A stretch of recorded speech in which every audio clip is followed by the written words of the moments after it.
Hər vaxt xeyir olsun dəyərli izləyicilərimiz. Bu gün aprel ayının 14-dür və biz ilk öncə təbii ki qızıldan danışarıq. Bildiyiniz kimi dünən biz Siqnal kanalında qızıl haqqında paylaşdıq əməliyyatlarımızı və demək olar ki alış əməliyyatlarında 3 alış əməliyyatları mükəmməl nəticə verdi və sonda axşam biz qeyd etdik ki, paylaşdıq ki qiymət 4760-a toxunacaq. Təbii ki bu gün səhər saatlarında 4776-lara qədər yüksəldi. Dünən bildiyiniz kimi səhər saatlarında 110 dollar dəyəri itirsə belə qızıldan söhbət açırıq və axşam saatlarına qədər həmin nöqtəyə demək olar ki toxundu.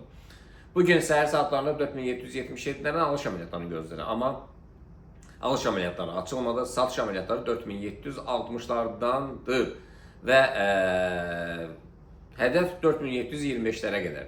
Amma 4744-lərdə yəni orada dönüş nöqtəsi var. Oranı nəzərdən qaçırmayın. Təbii ki, gəlir olandan sonra sığortalamaq heç də pis olmazdı. Hədəflər qızılda 4881 və 4928-lərdir. Gümüşə gəldikdə isə gümüşün hədəfləri də 82. Deməli 78-300-dən sonra hədəf 82-900-lər, 87-400-lər və 92-800-lərdir. Bugün alışlar 77-200-lərdən, satışlar isə 76-800-lərdən gələcək. Keçək biz Bitcoin-ə. Bitcoin 2 gün öncə biz Bitcoin-in hədəfi 75 olaraq Siqnal kanalında paylaşdıq. Təbii ki, bu gün səhər saatlarına demək olar ki 75-ə toxundu. Alışlar bugün 74-500-lərdən, satışlar isə 74-200-lərdən gələcək. Və hədəf olaraq, yuxarıdakı hədəf olaraq 78-79'lardır. Amma aşağıdakı bugün hədəfi 72-300'lərdir. Bunu nəzərə alın. Neftə gəldidə isə, yəni neft bildiyiniz kimi Hörmüz boğazı ilə bağlı, yəni İran özü üçün, Oman özü üçün, Amerika özü üçün hərə bir söz deyir və gündən günə neft elə bir vəziyyətə düşüb ki, yəni qrafikdə biz baxsaq, yəni boşluqlardan demək olar ki baş çıxartma olmur. Yəni dünən biz satış əməliyyatları həm future spotlarda, həm də Qorido ilə satış əməliyyatları haqqında məlumat verdik. Təbii ki, satış əməliyyatları gəldi, mükəmməl nəticə verdi.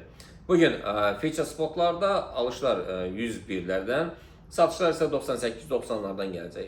Qorido oildə isə WTI-dən biz danışmırıq, yəni Qorido oildə isə alışlar 96'lardan, satışlar isə 94-20'lərdən gələcək. Euro dolar, funt doları gəldidə isə dünən biz Siqnal kanalında paylaşmışdıq alış əməliyyatları haqqında mükəmməl gəlirlərlə nəticələndə, yəni dünən Siqnal kanalında ondan çox siqnal paylaşdıq və nəticə super oldu.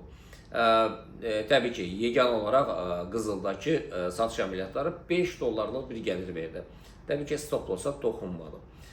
Demək, alışlar 1.17-700'lər, euro dolardan satışlar isə 1.17-500'lərdən gələcək.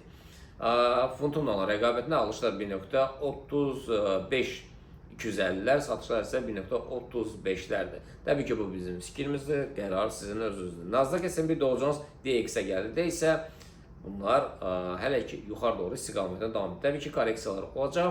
Bunda isə